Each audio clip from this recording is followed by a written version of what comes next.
Eh bien, le lien avec le thème de l'emploi et de la jeunesse me semble tout trouvé. Je vais demander à Loxandra Berlatier et Maître François Toucas de me rejoindre. Loxandra, vous êtes psychothérapeute. Bonsoir, oui, tout à fait. Une jeune psychothérapeute.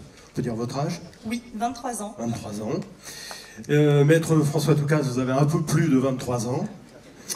Vous êtes président du bureau d'information jeunesse. Et tenez. Et accessoirement avocat. Et aussi, d'où le maître. Alors, on commence avec vous. Je le dis, vous êtes président du BIJ. La Seine-sur-Mer, on ne sait pas forcément, est la ville la plus jeune du Var. Mais 18% de taux de chômage auprès des jeunes de 16 à 25 ans. Et ce taux monte à 40% dans les quartiers populaires. Où en est l'accompagnement des jeunes dans la recherche d'emploi? L'accompagnement dans la recherche d'emploi pour les jeunes de la Seine se fait à travers plusieurs structures essentielles qui sont au niveau national et régional. La mission locale, la MIAGE, qui est intercommunale, mais qui a son siège à la Seine, que j'ai participé à créer sous Charles Scaglia, et puis le bureau information jeunesse. Chacune a sa mission.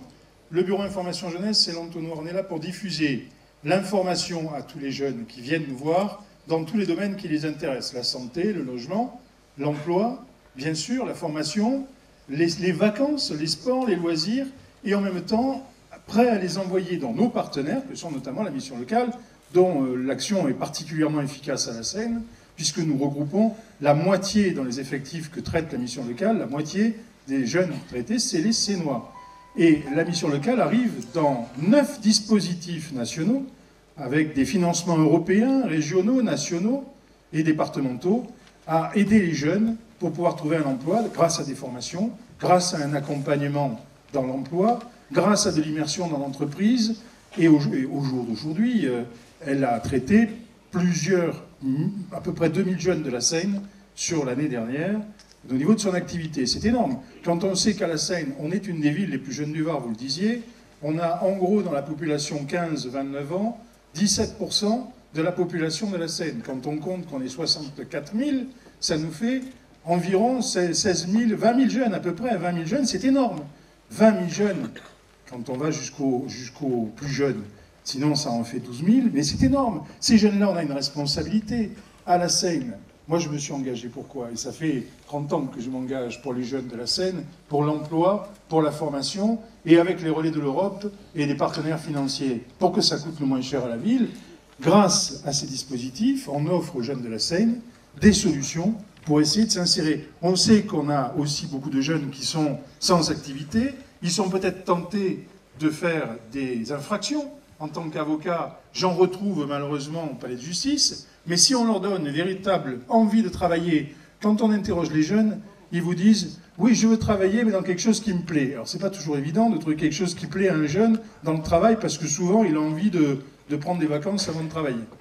Mais il faut leur trouver un travail, on est en lien avec les entreprises, il faut qu'on renforce encore ce lien avec ces entreprises, et à ce titre-là, il y a beaucoup d'entreprises, on l'a vu dans les programmes économiques que Serge Daninos met en œuvre, il y a beaucoup d'entreprises qui pourront s'installer, développer de l'activité et de l'emploi. Ça permettra à nos jeunes, dont nous avons la responsabilité, qui sont l'avenir de notre ville, et pour lesquels on a un devoir, de pouvoir s'impliquer. Et le dernier moyen pour arriver à permettre à ces jeunes de trouver une solution et de s'insérer professionnellement, c'est bien sûr de leur permettre de créer leur propre entreprise. Là encore, il y a un projet qui est essentiel dans le projet de l'équipe et de Serge Daninos, c'est le projet de l'incubateur. Et là, Loxandra, qui est une jeune entrepreneuse, qui a réussi et qui a 24 ans et a réussi à créer son entreprise, qui a passé toutes les difficultés, sera la mieux à même de vous expliquer comment cet incubateur va travailler et comment il va permettre à nos jeunes de créer leur propre emploi. Bien, ne la vieillissez pas, elle n'a que 23 ans.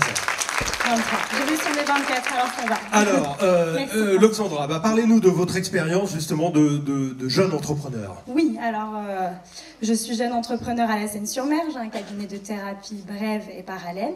Je suis aussi dans le commerce international de minéraux. Et lorsque j'ai voulu ouvrir mon entreprise, j'ai été confrontée et heurtée à différents écueils. Fraîchement diplômée et très enthousiaste, je pensais que ça allait être une chose facile et très simple d'ouvrir son entreprise, mais c'était plus compliqué que ce que je pensais. Alors il s'est trouvé que je me suis posé beaucoup de questions: comment créer son entreprise, quel statut juridique choisir, comment financer un projet, comment développer un bon business plan. Enfin, voilà autant de questions que nous pouvons tous nous poser lorsque nous voulons créer notre société. J'ai donc créé mon entreprise, je me suis heurtée à tous ces écueils que j'ai su surmonter, évidemment. Donc je pense que ce qui est important aujourd'hui aussi à souligner, c'est que la ville de la Seyne-sur-Mer est une ville dynamique. Rappelons que c'est quand même la ville la plus jeune du Var et que pourtant les jeunes sont très impactés par le chômage en général. Il faut aider tous ceux qui veulent, tous ceux qui ont la volonté de vouloir voir s'épanouir un projet professionnel concret et réalisable. Bien sûr qu'il faut s'accrocher, mais comme le propose le programme de Serge Daninos, grâce à la mise en place d'un incubateur, nous pourrons enfin avoir accès à des outils, des conseils, des professionnels qui seront aussi à l'écoute, tels que des avocats, des experts comptables, des chefs d'entreprise aussi, pourront venir nous aider, nous accompagner, et des banques. Donc c'est autant de personnels qui vont pouvoir nous aider à nous accompagner dans l'envie de réaliser notre projet professionnel. L'incubateur sera un bon moyen d'être accompagné dans notre projet professionnel, bien sûr encore faut-il qu'il tienne la route.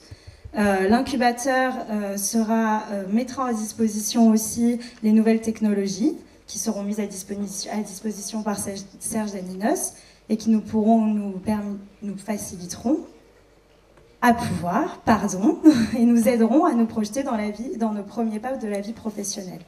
Alors imaginez aussi un espace de coworking nous permettant de partager autour d'idées communes, de projets communs, un accès à la Wi-Fi, l'accès à différentes technologies, l'accès à un savoir, à un espace de travail collaboratif, à des bureaux indépendants. Un service adapté à ceux qui veulent travailler en toute autonomie naîtra enfin à la Seyne-sur-Mer. La Seyne mérite encore plus. La Seyne mérite encore mieux, et les jeunes de la Seyne-sur-Mer doivent pouvoir obtenir des activités sur la ville pour pouvoir s'y projeter à long terme aussi. Merci Loxandra. Qu'est-ce qu'on peut ajouter sur l'incubateur? Juste un point sur l'incubateur. Elle a raison, Loxandra. Les villes qui développent, elles développent pour leurs jeunes, pour la jeunesse. Elles développent pour les intelligences qui n'ont pas tous les moyens de pouvoir avoir le réseau pour pouvoir avoir l'accord bancaire, pour pouvoir avoir le réseau pour monter un dossier comptable. Eh bien ça sera le rôle de l'incubateur que l'on mettra en place en mairie de la Seyne. Ça aidera les jeunes et même les plus âgés, parce que l'incubateur ne se limite pas à une tranche d'âge. Une des premières choses que je ferai pour la ville de la Seyne aussi, on a parlé de Internet. Eh bien, j'installerai dans toute la ville des bornes gratuites, tout de suite, pour que citoyens, jeunes garçons, jeunes filles, puissent avoir des réseaux et puissent rentrer en relation les uns avec les autres. C'est faisable. Et vu simplement de le vouloir, on est l'année 2020. On est en retard. On doit être devant les autres villes. On doit être fiers d'être à la Seyne-sur-Mer. Merci Loxandra. Merci Maître Toukas.